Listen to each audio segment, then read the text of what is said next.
You're listening to the Bloodshed Baddies.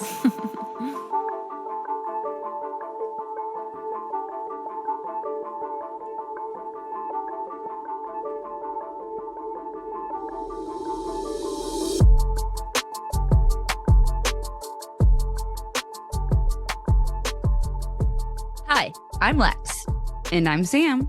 and we are the Bloodshed Baddies. Hi, baddies. Hello. What's up? What's up, Lex? Not much, not much. What's up with you? Not much. So today we're recording 2 episodes in one day, and I feel like it's gonna be so dark and heavy. So I wanted to make us be happy and think of happy things. So I wanted to start off by asking you 5 of your favorites. So like favorite things. Okay, Ready? ready. Is this rapid fire? I would not hate a tiny explanation. Okay. What is your favorite book? Fourth Wing. I should have known. Lex is obsessed with those books. I have, but previous to Fourth Wing, it's The Outsiders. I love The Outsiders. I have an Outsiders tattoo. I love, love, love The Outsiders. But Fourth Wing, I am obsessed. I have never loved something as much as I love Fourth Wing. Oh my God. Mine is either The Shining or Beartown. And if you know right either, read them.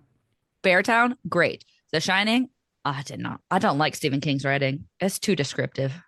Very descriptive, but for some reason that book had me. I did not like the movie. It scares, I don't like scary movies, but the book, chef's kiss. What is your favorite movie? I have a really hard time with this question because I don't have like a favorite movie. But I think like as far as like horror movies go, I love Nightmare on Elm Street. I think it's a classic. I love it. So I'll go with that, I guess. My favorite is Goodfellas. Oh, Best that's a movie good ever. one. What is your favorite scent? Lavender. Lavender, that's such a good one. I am into like a eucalyptus mint candle. Oh, I like eucalyptus too. I've seen those people who like hang eucalyptus on their shower Ooh, head. I should do I know. that. And I've been meaning to do it, but I never get around to it because ADHD. Let's try it. We're gonna try it. What is your favorite sports team? I was gonna sing the fight song, but I don't want to anymore. I changed my mind. University of Michigan football. Boo. I'm a Spartan fan and a Detroit Lion fan. Woo, woo, woo. And last but not least, what is your favorite place that you have traveled to or visited? New Zealand, Why? because it's literally unbelievably beautiful. I did not know that anywhere in the world could be that beautiful. And everybody was so nice. It was literally the nicest people I've ever met in my entire life there. All right, I'm gonna have to go. And my answer, mostly the same reason it was the most beautiful place I've ever seen in my life, is St. Lucia. So pretty. All right, let's think of these favorite things while we talk about really dark and sad things. Well, you're in luck today, Sam, Oh, because for this week's episode, I did something a little different than our normal. yeah. So there is no murder in this episode. Ooh, No one dies. ooh. But I watched this different kind of crime documentary that I just like have to talk about. I am going to talk about Richard Scott Smith and the Love Fraud documentary. I have no knowledge of this, so lay it on me. So, Richard Scott Smith is a liar, a con man, and according to a group of women, a crook. In fact, back in 2016, one of these women created an entire website dedicated to outing Richard Scott Smith. Okay, girl. I'm going to read you a quote straight from the About page on the website. This page was created as a collaborative effort to warn women about a man named Richard Scott Smith. Richard Scott Smith is a 42-year-old white male who preys upon single mothers with daughters. His intent is to use to obtain credit under your name by opening charge accounts, buying vehicles, and purchasing expensive homes. He will then leave you holding the debt once the relationship is over. This man also has an inappropriate attraction to young girls, claiming he has always wanted a daughter of his own. Once he is dating a woman who has a daughter, he will refer to her as his daughter. I feel like I'm not gonna like Richard. Uh, yeah. We are going to start by jumping into some of the women's stories. And I've included a lot in this. Like, this is the majority of what I'm going to talk about is these women's stories because I just find them so wild and interesting. And I think it's great that these women stepped up and shared their stories about this happening to them. Heck yes. Multiple women, including Tracy, Ellen, and Sabrina, met Richard Scott Smith online on dating websites. However, he was going by 3 different names: Richard, Scott, or Mickey. Mickey, where does that come from? I have no idea. Mickey Mouse? I'm Yes, Mick that's what Mouse. it's from. Mick Mouse, Mick Mouse. New girl reference. I'm going to call him Richard for the entire episode to not make it confusing, but most of these women knew him by different names when they were with him. Okay. All of these women reported that he came off as a very successful man. He said he was in real estate, owned his own company, and was a pilot. He also claimed he was very religious. He would quickly want to spend lots of time with them, pretty much love bombing them with dates, cute messages, phone calls, texts, and gifts. He would start staying over super quickly, like within the first couple of dates. He would say things like, I just need to wake up next to you, yada, yada, yada. Ugh. And he would also very quickly bring up the topic of marriage. He would say he wanted to get married and he wanted to get married fast. 1 month after meeting Sabrina, he got her name tattooed on him. Oh my goodness. That is dedication to being a turd. He told some of the women that he was actually in a medical malpractice suit and he was going to get money and be a millionaire shortly. Oh, please. He wanted to combine checking accounts and then they would start to look at cars, houses, and vacation houses together. He would pray each night that they would use the money he was getting for something good. If this was someone that you were going to marry, right? These are steps that you would take. Okay, let's join our accounts together. Let's look for cars together. So he's got a good game because, oh, we're going to get married. Might as well start doing this process now. It's a long process. I understand why these girls are doing this, or Yep. women. And he would say, oh, my $1 million is coming soon. Let's take out a loan on a car. Let's take out a loan on other big ticket items. Let's transfer some money to this. That was very misleading. All the women also reported that after they got engaged, he would start acting strangely. Then, suddenly, he would disappear, leaving the woman with mounds of debt and a broken heart. What a turd. One woman, Sandy, got fed up after being in a relationship with him and tried to leave. Richard pushed her away from the door. Then he pushed her onto the bed and picked up the closest thing to him, an iPad. He swung it over his head and started beating her with it. So he's a violent idiot. Sandy was screaming, "You are going to kill me." She has pictures of her black eyes and bruises all over her body. She leaves and goes to the police station, and Richard is picked up and charged with domestic violence. Good. At the police station, the police tell Sandy that his wife, Jean, keeps calling. This man is married already? This asshole had told Jean that he got jumped and the police were trying to blame it on him and she needs to come get him out of jail. Jean gets there and realizes that he was charged with domestic violence. I can't even fathom this. Sandy ends up taking him to court, but he never shows up for his court date. Of course. Of course he doesn't, because he's a little coward. Also, did he not expect the police to tell his wife what he was in jail for? Well, he called his own wife. I know. I don't understand either what his game plan was here, but Just being an idiot turd, which she is. Michelle is another woman who had the unfortunate experience of being married to him. She recalls that on their wedding night, he kept giving her shot after shot after shot. He tells a friend that she's drank too much, so he's going to take her outside. As he's taking her outside, he slams the door on her and she falls back and hits her head on a fire extinguisher and blacks out. She wakes up to blood soaking her white wedding dress. She ended up with 5 staples in her head.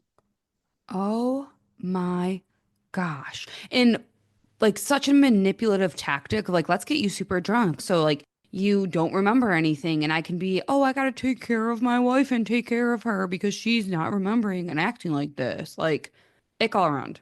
Yep. After the wedding night, Richard completely changed. He was extremely controlling. She had kids from a previous marriage.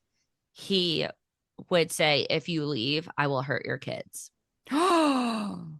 He would call her 30 minutes after he left the house for work and ask, what are you doing? If she didn't answer that call 30 minutes after he left the house, he would come back, sneak into their house, and check in on what she was doing. What a freak. He didn't want her to talk to her kids or her family. He would check her phone records and be like, you were on the phone with your mom for 12 minutes. What did you say to her in those 12 minutes? He is an insecure, terrible person. And that, like, right there is like he's trying to get her away from family, her own kids, friends. Just talk to me. I'm your whole world. So he can isolate her and have full control because then she has nobody. And that's disgusting to me. Unbeknownst to her, he put a tracker on her phone. Oh, God. Then she says she started getting stronger. When he would do this, she would stand up and say, go ahead and hit me. Just do it. And he had no idea what to do. It would He's a stop little him in his baby. tracks. Eventually, she called her mom and took her son and left. Good.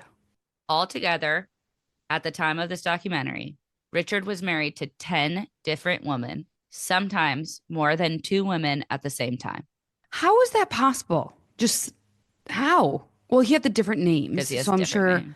Oh my gosh. 10 women? You were married 10 times? And some of them at the same time. And how? How are you living that double of life of you have two wives? I don't understand this man. Gary was a friend of Richard's growing up. Junior year of high school, Gary and Richard decided to drop out of school. Gary says this is where he changed. He suddenly always wanted a girlfriend. He would brag about how many girls he could date at once. He started telling lies so much that he started to believe them. Okay. Richard was good at hiding in plain sight. At one point, he was working at a mortgage company. The company gets a call from another company saying that Richard scammed them out of thousands of dollars when buying jewelry for a woman. Richard calls his work the next day and says he had a heart attack. What? I don't So mean to laugh, but this is ridiculous. a coworker goes to visit him in the hospital, and Richard is lying on a hospital bed, not hooked up to any machines. Okay. So he like this guy was like, I'm gonna come visit you in the hospital. He's like, yeah, this is the room I'm in, and this man's like snuck into the hospital and just laid in a random hospital bed with no one in it.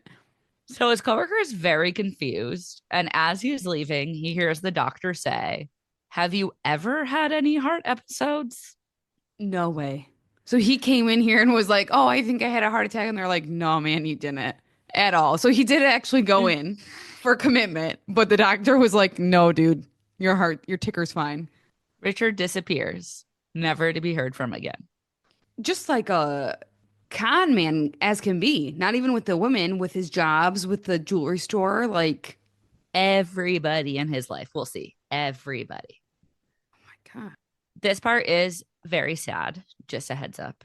So the documentary finds Richard's sister, Tony, and interviews her. Tony was 20 years younger than Richard. Oh, wow. Unfortunately, when she was 12 years old, their mother passed away. Hmm. She moved in with Richard. He would date lots of women while she lived with him. And he would tell these women that she was his daughter to try to gain sympathy points with them. Behind closed doors, he was abusive to Tony. He would tell her she was nothing, trailer trash.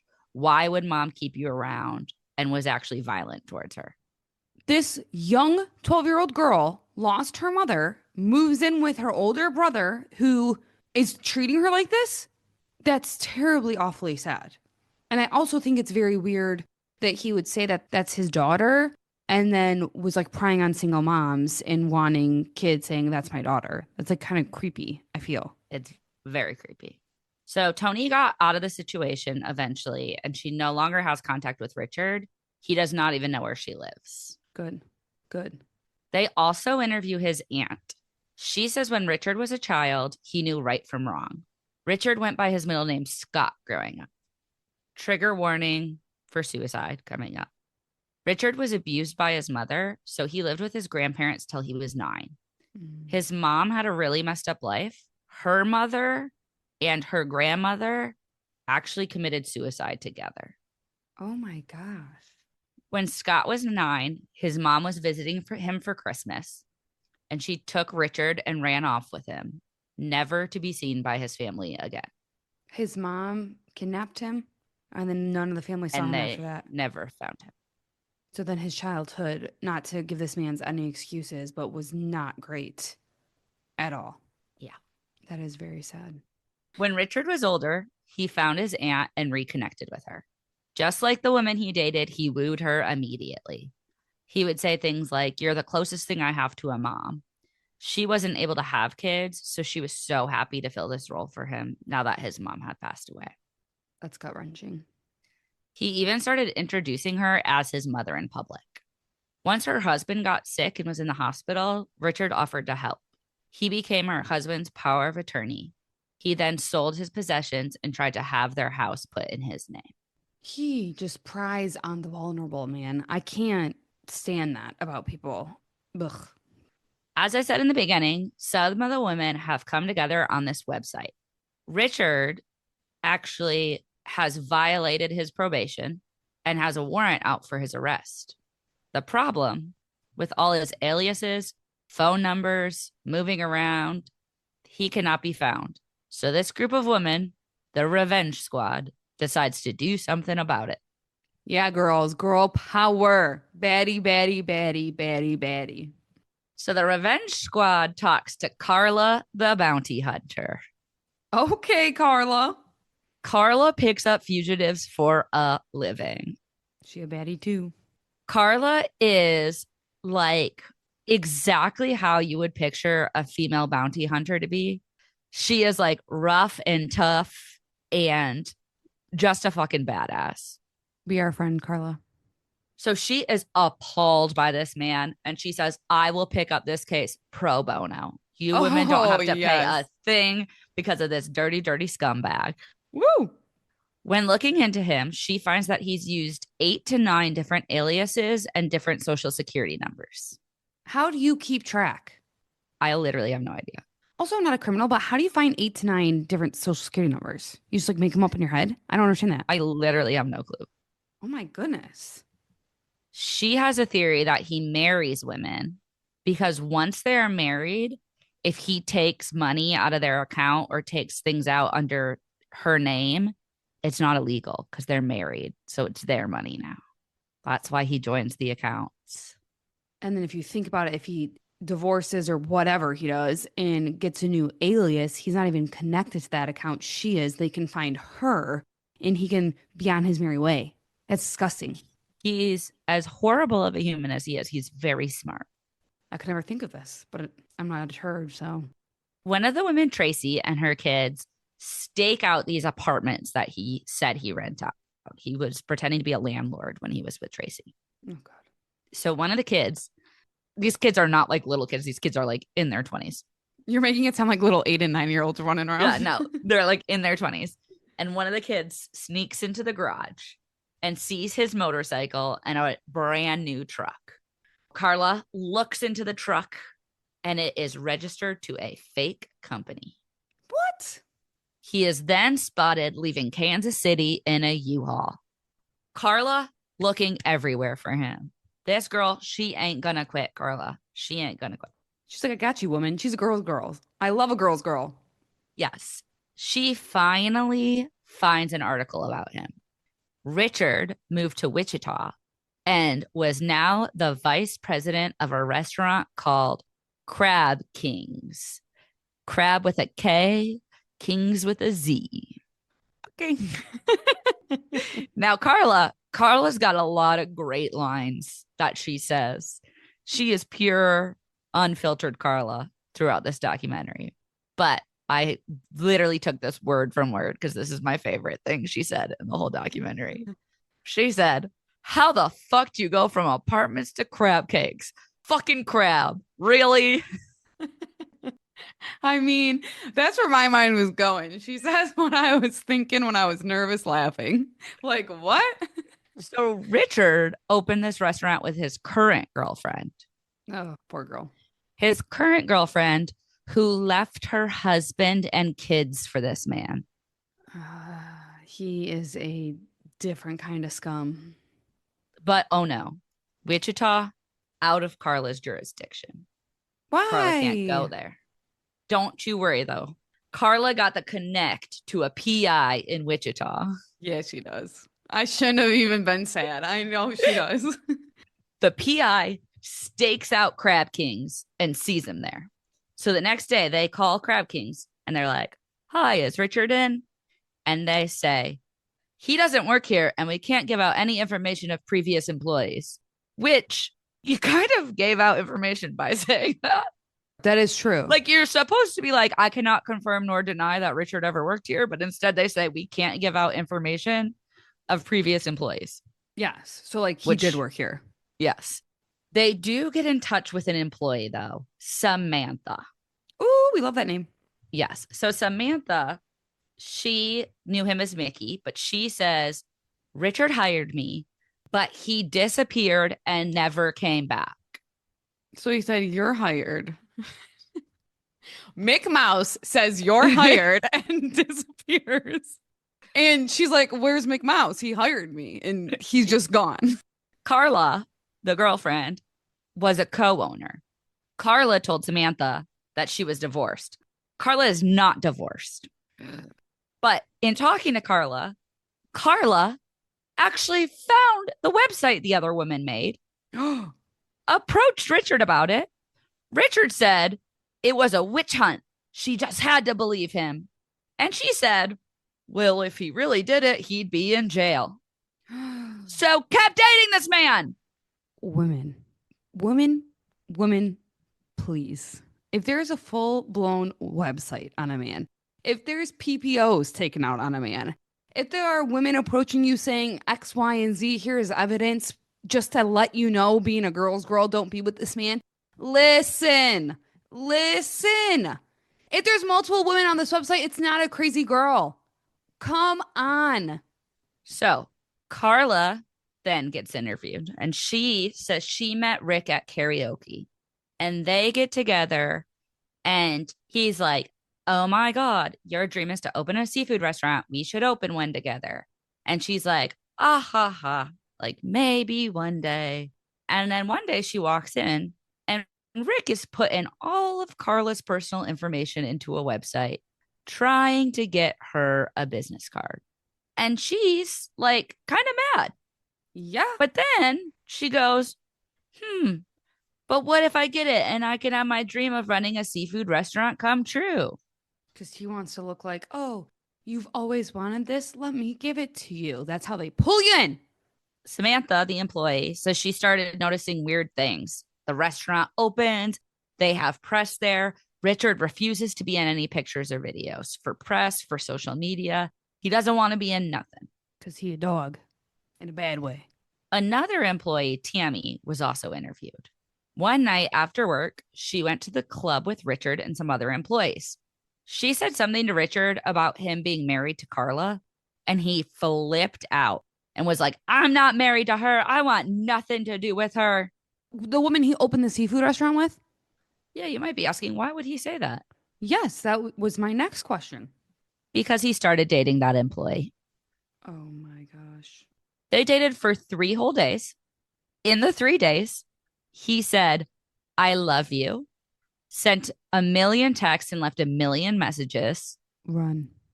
She's like, "This be creepy, fam. 'Cause Don't this is her love this." boss, technically, right? Yes. Ew. And then he disappears. The paychecks come in and employees go and cash their paychecks and they bounce. He had taken everything in the joint bank account and left. Let's do your dream and open the seafood restaurant. And then let's just completely mess with you because this is all coming back on Carla now that McMouse ran away. Like, what is going on? I love that you call him McMouse. So Carla has to go to the bank and try to get his name off of everything. Samantha also finds out from Carla that Carla stole her husband's 401k to pay for the restaurant. Carla. Oh no. Sam has a great line too, which I'll now share with you. She says, I just got scammed by the elderly Bonnie and Clyde. Yeah, you did, girl. I feel real bad for you because you did. That's so accurate. Sam thinks that Carla had something to do with it.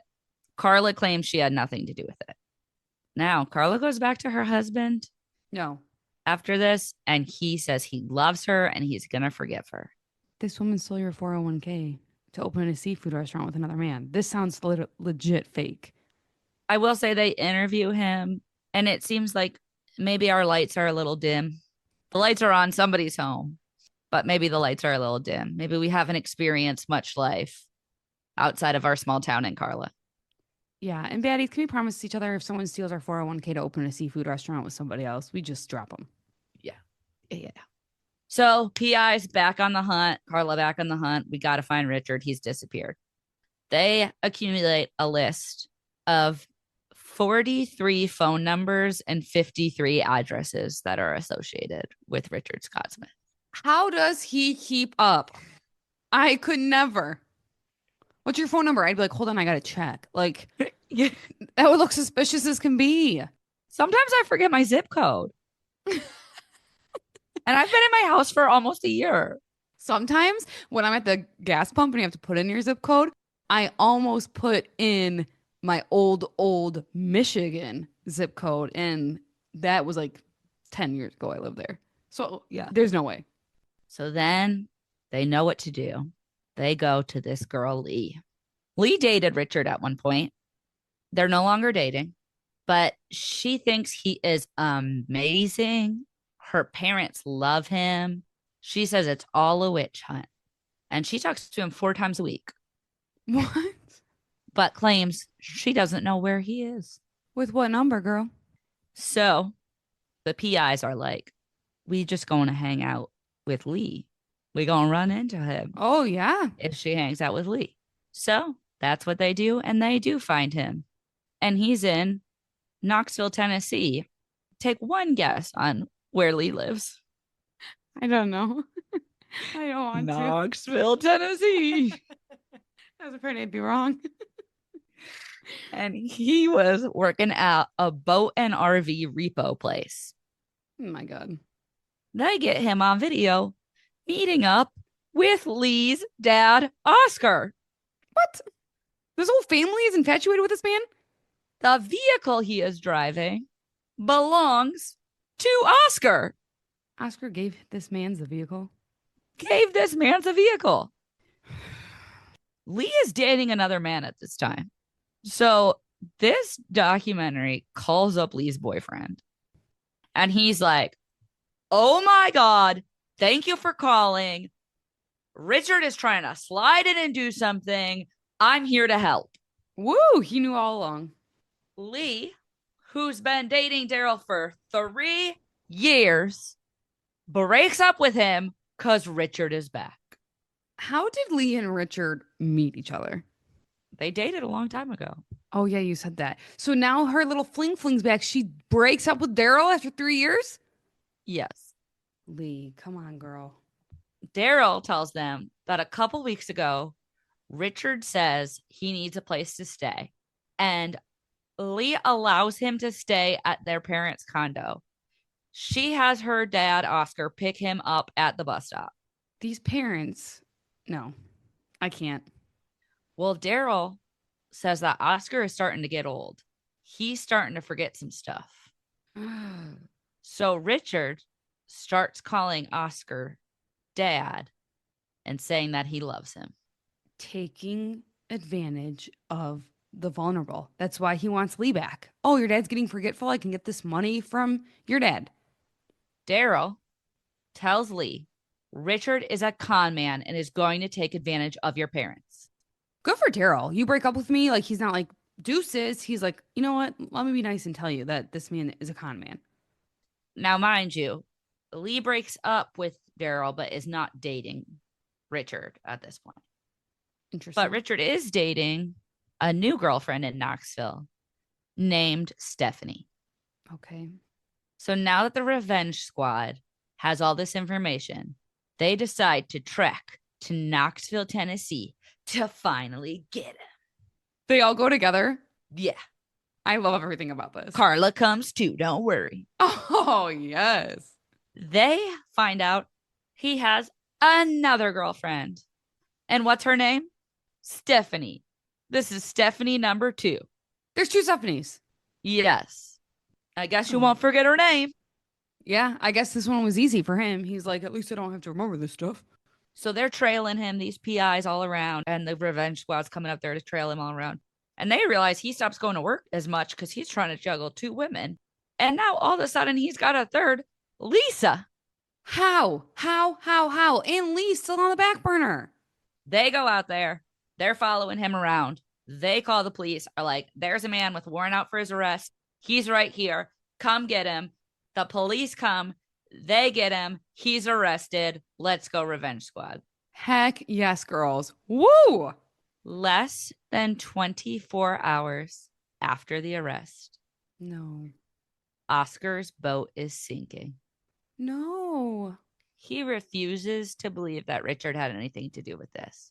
But as you remember, Richard was working at a boat repo shop. Yes. And Oscar had been in talks with him about buying the boat. So if the boat was sinking, Richard would have to spend a lot less on the boat. This man is terrible. Richard goes to court and he is sentenced to be incarcerated for 180 days. Not long enough. No, but remember, none of this conning stuff he's been arrested for because True. he can't be. However, they get an interview with Richard Scott Smith while he's in jail. Oh, God. I can't wait to hear this. Are you ready to get your panties in a bunch? Oh, yeah. He says he is not the person people say he is. He's always been looking for a long-term, permanent relationship. With multiple women? He says he moves fast because he is afraid of people leaving him. You're the one who disappears. He said he's gotten no money from this. He's usually paying someone else's bills. Why would he do this if he's paying these women's bills for them? I don't think anyone believes you, Richard. He does this like fake forgiving the women for what they did to him. He's like, I forgive these women for what they did to me. Like trying to guess like the F out of the situation, but like no one believes you. He prays for them to be happy and get what they want and move on. Joke. They ask him, and he says 2 times in his life he's been married to 2 people at once. But he didn't know he was married to 2 people at once, Sam. Okay, Richard, how do you not know that? And Richard, that's not normal. One time, that's not normal. He thought the divorces already went through. It was all just a misunderstanding. So you're just saying I'm just so dumb. My wife said she wanted a divorce, and I said, oh, guess that means we're divorced. Time to marry someone else. I don't understand. He says he does use 3 different names, Sam. He uses Richard, he uses Scott, and he uses Mickey. But it's just so people don't Google him and find that website. Even though 2 of those names are in the website I was just thinking, if people Google Richard, they're seeing the website, buddy. And all 3 of those names are on the website. And you started using those names before the website. Yeah. All just a misunderstanding, Sam. He makes me angry. 6 months later, he's out of jail. And they have video footage of him swimming in a pool with another woman. No. This is not how it ends. Please tell me. This is how it ends. No, he's going to keep scamming on people. He is going to keep scamming people. Yep. This is a depressing ending. It is a depressing ending. I did link the website in the show notes. I am just going to send it to you, Sam, so you can see it real fast. I just really enjoy it because it's an old website. And it's also put together by women who probably don't have much They're not like website IT experience. geniuses. Yeah, so it's just very fun. Sam, Hold open on. it up and describe what you see. I'm so sad that that's how it ends. He's swimming with another girl. Oh God. He looks like a Yeah. turd. Someone said, I mean, how terrifying is this mugshot? Or that's one of their posts. And yeah, girl, I agree. But him like behind the little jail bars in the jail suit. Oh, that makes me giggle so hard. I should have It's started like with a that. Photoshop picture of a guy in like a typical black and white striped jail suit, and they photoshopped his face on it, and it's very funny. Because that's where he belongs. Also, I just realized it's a Weebly website. That's like very of the time. Like Yes. 2016, you would get a Weebly. I think I had like a Weebly website in college for something. Do you remember Xanga? No, It that was might like a be website where you before. could journal on. Oh, yeah, yeah, yeah. Yeah. I'm like Yeah. scrolling down. There's a lot of information on here. Um, so if you are ever dating this man or know anyone, there's so much information that these women put on here. His court thing, it just goes down and down and down. It says, message me if you want more information. He's not safe around children. There's a place to These contact are them. most of the posts are from 2016. Mm. Oh, here's a 20. Oh, it's 2020 though. Yeah, I think there's one post from 2020. I'm disgusted by him in every way, shape, and form. Like literally. He Everyone is should the check scum this of the earth. website out. Yep, he is. And if you see this man, warn whoever's around this man. I'm just so upset. He's out and scamming women. He's like, oh, like probably like, oh, my crazy ex-wife threw me in jail, like being a turd, like he did for the other things. And vulnerable women are believing him. Yeah, well, that's our show. A wild one. It was a refreshing one because no murder, but also I feel bad for like the way he destroyed these women's lives and now he's still out there. Yeah, it's very angering Yes. and like just pure shocking. Oh my God, yeah. That one person can do all of this crazy And like, stuff. I was talking to mom a little bit about it, and I was just like, you never really know who someone is. No, which is honestly pretty terrifying Yeah. that somebody could do that. Thank you so, so much for listening. Please give us a follow on wherever you are listening to this podcast, or just like go on every platform we're on and follow. Like that would be a fun little game for you. Mm. Um, you can also give us a nice review. Those help us get noticed. And you can follow us now on Instagram, TikTok, Facebook, and YouTube. In all of those places, we are at Bloodshed Baddies. Send us an email with a case suggestion or a story to bloodshedbaddies@gmail.com. Intro music made by our awesome cousin Vinny. Check him out on streaming platforms. Tell a friend and tune in next week for a Sam episode. Bye, baddies. Love you.